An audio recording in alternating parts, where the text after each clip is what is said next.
Materials on the basis of conduction हम कितने categories में डिवाइड कर सकते हैं. Conductors are the materials in which conduction is possible because of free electrons. All the conductors have loosely bound electrons which can move freely in presence of electric field or when we attach battery. So conduction is possible in conductors because they have free electrons like metals. Okay, and insulators which do not conduct. Why? Because insulators do not have free electrons, they have bound electrons. And dielectrics are also insulators. They have bound electrons, so they do not conduct. And semiconductors are the materials whose conductivity lies in between conductors and dielectrics. Okay, so today we will discuss in detail the dielectrics.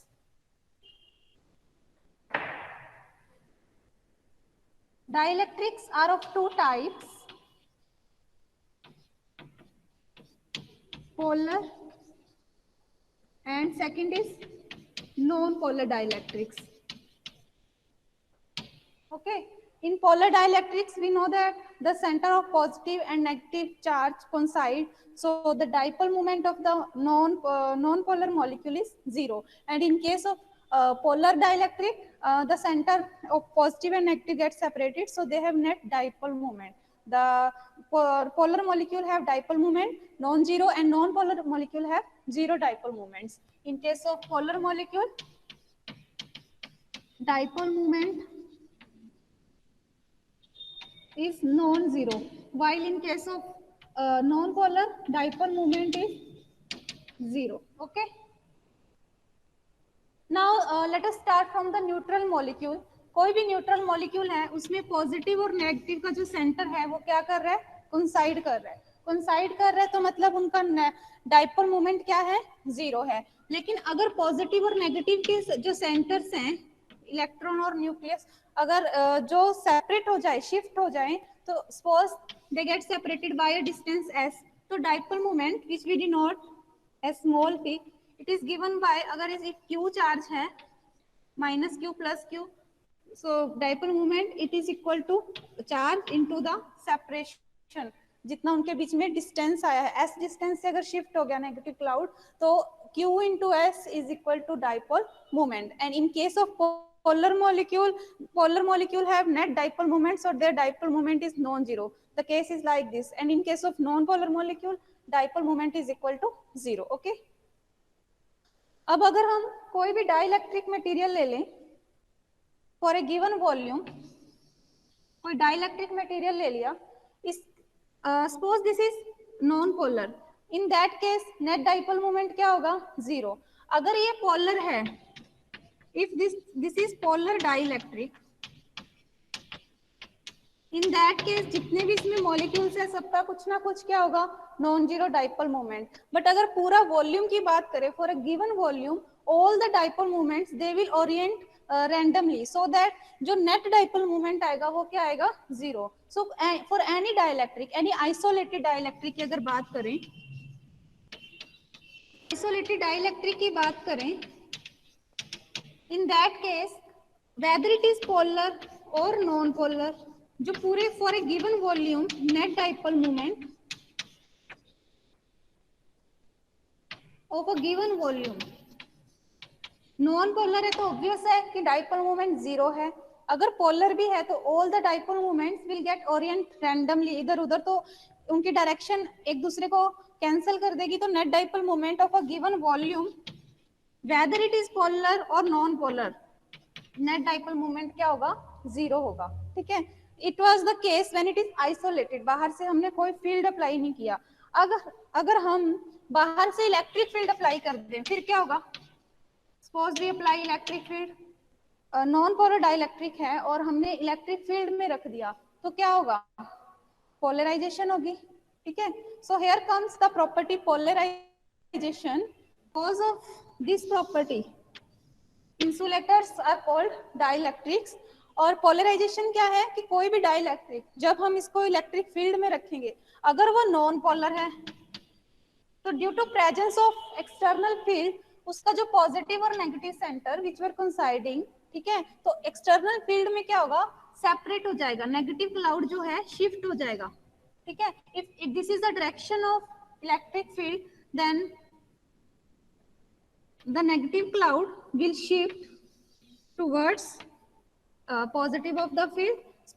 Direction of the field, you know, it is from positive to negative, so the electron cloud will shift along this side, or you can say the positive part of the neutral molecule, because non polar में क्या है, neutral है, उनका dipole moment zero है, positive और negative overlap कर रहे हैं, लेकिन जैसे ही हमने फील्ड में रखा तो पॉजिटिव और नेगेटिव क्या हो जाएंगे, शिफ्ट हो जाएंगे। तो शिफ्टिंग किस डायरेक्शन में होगी, the positive part will go along the direction of applied field. तो उनमें सेपरेट हो गए ना, जो कंसाइड कर रहे थे दे गेट सेपरेटेड, सेपरेट हो गए तो मतलब क्या प्रोड्यूस हो गए, डाइपोल्स, डाइपोल मूवमेंट आ गया। तो जो नॉन पोलर हैं वो सब क्या हो जाएंगे, डाइपोल मोमेंट्स क्रिएट हो जाएगा, तो उसका कुछ ना कुछ नॉन जीरो डाइपोल मोमेंट आ जाएगा for the non polar dielectric. तो अब हम बात करते हैं पोलर मॉलिक्यूल की। If you place polar molecule in presence of external field, फिर क्या है, उसमें ऑलरेडी रैंडमली ओरिएंटेड डाइपोल्स है, but when we apply the field, these dipoles will get rotated in the direction of external field। जितने भी randomly इधर उधर dipole लाई कर रहे थे, they will orient themselves in direction of external field, dipoles will get rotated, or the torque is given as polarization vector into electric field।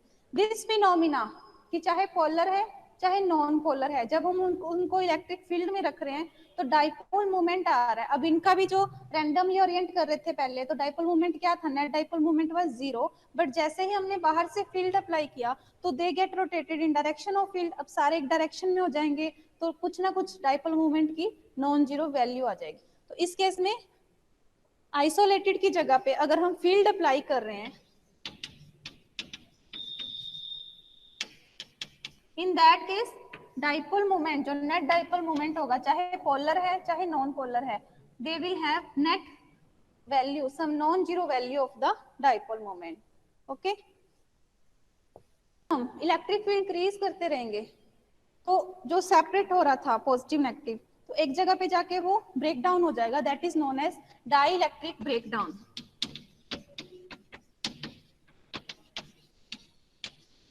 कब होगा dielectric breakdown, for very strong E field. In case of strong field dielectric will get ionized and that is known as dielectric breakdown. Okay, अब ये जो phenomena है कि हम electric field apply कर रहे हैं तो डाइइलेक्ट्रिक का नॉन जीरो डाइपोल मोमेंट आ रहा है for a given volume, dipoles create हो रहे हैं, इसी फिनोमिना को जो कहते हैं polarization. This is a very important property of the dielectric, polarization. Okay, the polarization property जो है, बिकॉज ऑफ दिस प्रॉपर्टी, अगर पोलराइजेशन की बात करें तो insulators are known as dielectric. If we discuss about conductivity, in that case we say these materials are insulator, but if we talk about the polarization phenomena, in that case we say that the material is dielectric। okay, otherwise ले लेते हैं, इसमें कुछ volume ले लेते हैं, d tau, tau we denote for volume, d tau volume ले लिया। इस जब इसको हमने फील्ड अप्लाई किया, बाहर से इलेक्ट्रिक फील्ड अप्लाई किया, इन दैट केस क्या होगा, इसमें कुछ ना कुछ डाइपोल मूवमेंट्स आ जाएंगे, पोलराइजेशन होगा। तो पोलराइजेशन की वजह से सपोज डी टाउ जो है इसका डाइपोल मूवमेंट डीपी, तो dipole movement per unit volume dp by d tau, that is known as polarization vector.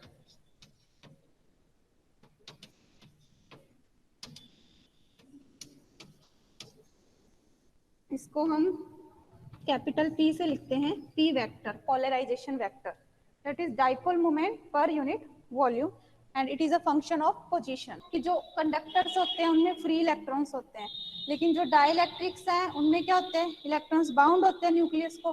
तो ये वो इलेक्ट्रॉन्स की बात कर रहे हैं, ठीक है। Bound charges in polarized dielectric, इसका क्या मतलब है, हम पोलराइजेशन पढ़ चुके हैं, तो हमने देखा कि डाइइलेक्ट्रिक्स में क्या होती है, पोलराइजेशन। आफ्टर पोलराइजेशन उस डाइइलेक्ट्रिक को क्या बोल रहे हैं, ये पोलराइज्ड डाइलेक्ट्रिक। उस पोलराइज्ड डाइलेक्ट्रिक में क्या होगा, इलेक्ट्रॉन क्लाउड शिफ्ट हो चुका है, न्यूक्लियस से दूर जा चुका है, तो उसको बोल रहे हैं ये bound charge. And their physical interpretation की जो पोलराइज्ड डाइलेक्ट्रिक हो गया, हमने यहाँ तक तो पढ़ लिया कि डाइलेक्ट्रिक था, उसका net dipole moment for a given volume 0 था, लेकिन जैसे ही हमने उसको एक्सटर्नल फील्ड में रखा तो उसमें कुछ ना कुछ डाइपोल मोमेंट आ गया, जिसको हमने बोला पोलराइजेशन हो गया भाई इस डाइलेक्ट्रिक का। अब जो पोलराइज्ड डाइलेक्ट्रिक है उसमें जो बाउंड चार्जेस है जब उनमें शिफ्ट हो जाते हैं तो कैसे बिहेव करते हैं, उसको फिजिकली इंटरप्रेट करो कि वो चार्ज कहाँ पर जाता है। मॉलिक्यूल अगर न्यूट्रल है तो उसका पॉजिटिव और नेगेटिव सेंटर जो है वो क्या कर रहे हैं, कोइंसाइड कर रहे हैं। इफ दे कोइंसाइड तो dipole moment of that molecule क्या होगा, see we will denote dipole moment by small p and जो polarization vector है it is denoted by capital P। तो dipole moment हमें पता है न्यूट्रल मॉलिक्यूल का क्या होगा, 0 होगा, ठीक है। अब अगर हम कोई डाइलेक्ट्रिक ले लें, suppose this is any dielectric material, इसका वॉल्यूम है टाउ और इसमें n नंबर है, number of molecules per unit volume. Unit volume में n नंबर ऑफ मॉलिक्यूल्स हैं। First we take its volume d tau. D tau जो volume है उसका डाइपोल मोमेंट कितना आएगा,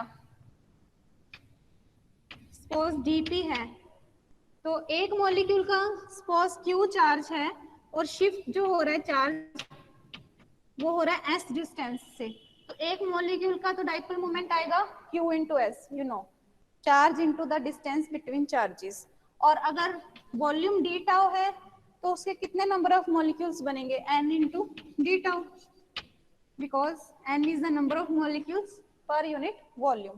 तो यहाँ से अगर डी टाउ को इधर डिवाइड कर देंगे तो dp by d tau is equal to n q s and dp by d tau you know it is polarization vector. So p vector क्या आ गया हमारे पास, n q s। This is a value of polarization vector which we will use later. Save one. Field apply किया हुआ है, field apply किया है तो हमें पता है चार्ज शिफ्ट हो रहा है, तो जो शिफ्ट हो रहा है सपोज इसके ऊपर हम डेल्टा ए स्मॉल एरिया ले लें सरफेस पे, तो इस एरिया में जो चार्ज है, जितना भी चार्ज है इस एरिया में, तो वो क्या हो रहा है, यहाँ से इलेक्ट्रॉन क्लाउड यहाँ आ रहे हैं तो शिफ्ट हो रहा है। तो यहाँ पे एक सिलेंडर कंस्ट्रक्ट कर लेंगे,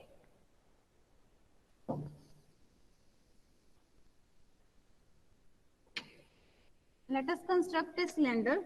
suppose जो यहाँ पे इलेक्ट्रॉन है वो s डिस्टेंस शिफ्ट होके यहाँ पे आ रहा है, जो यहाँ पे है वो भी s की शिफ्ट करके यहाँ पर आ जाएंगे, तो कितना चार्ज है जो डेल्टा s a एरिया से शिफ्ट होके नीचे की ओर आ रहा है। तो डिस्प्लेसमेंट और area vectors along perpendicular to the surface and this is a small area delta a, okay, s is a separation and q is a charge on one molecule। in that case delta q अगर ले लें that is the charge which is shifting from the surface, और कितना charge shift हो रहा है that will be equal to n into q, कितने molecules into area, area is sorry into volume and volume is area into height।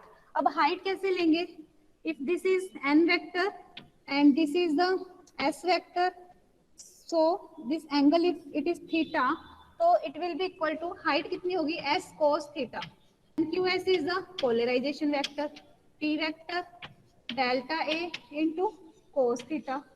so we can write it p vector delta a dot n cap, okay।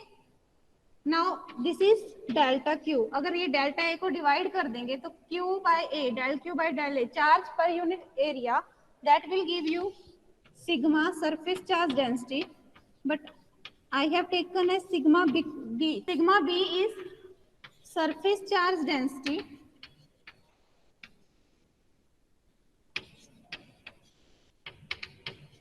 of bound electrons, जो कि equal आई है polarization vector dot n cap. Means जब dielectric polarize होता है तो उस case में जो बाउंड चार्ज है वो कहाँ आ गया, सरफेस पे, क्योंकि जो bound charge surface charge density आई है वो नॉन जीरो है, which is equal to polarization vector dot n cap. Volume में कितना एंटर करेगा वो देखते हैं। तो उस केस में इस वॉल्यूम टाउ में कितना चार्ज एंटर करेगा, यहां से चार्ज इधर आएगा, कितना चार्ज होगा जो वॉल्यूम में क्या करेगा एंटर। तो उसके लिए यहां से हम अगर कोई इलेक्ट्रॉन क्लाउड लें डेल्टा ए एरिया से, तो यहाँ हम कंसीडर कर लें कि जो यहाँ पे इलेक्ट्रॉन क्लाउड है वो शिफ्ट होके यहाँ आ रहे हैं, ठीक है, एस डिस्टेंस से। Similar case, this is delta a and this is the perpendicular area vector, suppose da vector, and this is direction of polarization and angle is theta, ठीक है। अब हम देखेंगे charge entering the given volume, कितना charge enter करेगा इस volume में, minus q into n into volume delta a s cos theta, and n q s हमें पता है it is P vector polarization vector dot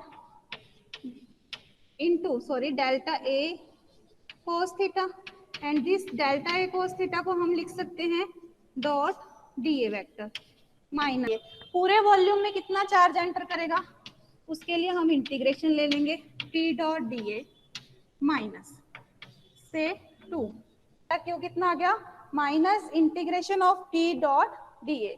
अब हम अगर rho B volume charge density of bound charge ले लें तो रो बी किसके इक्वल आएगा, D Q over D tau. तो यहाँ से डी क्यू क्या आ गया, rho B into D tau.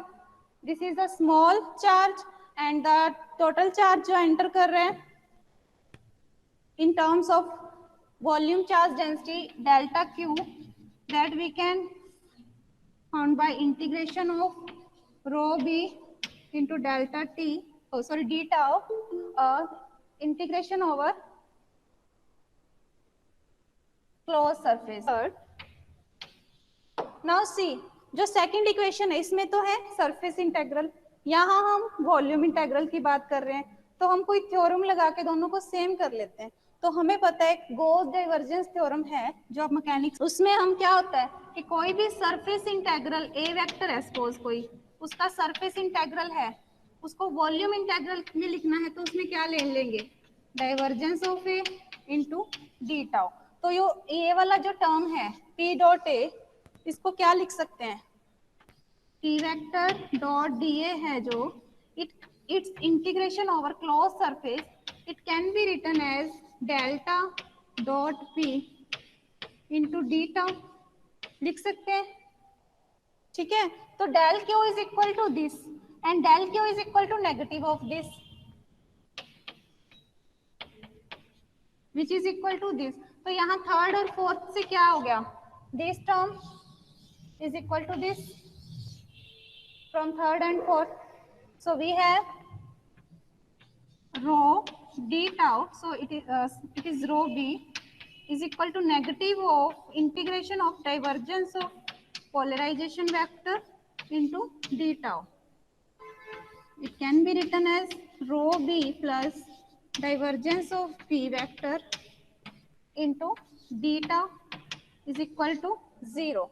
Now this volume, this is non zero volume, कुछ ना कुछ हमने वॉल्यूम लिया है तो डी टाउ तो जीरो होगा नहीं। सो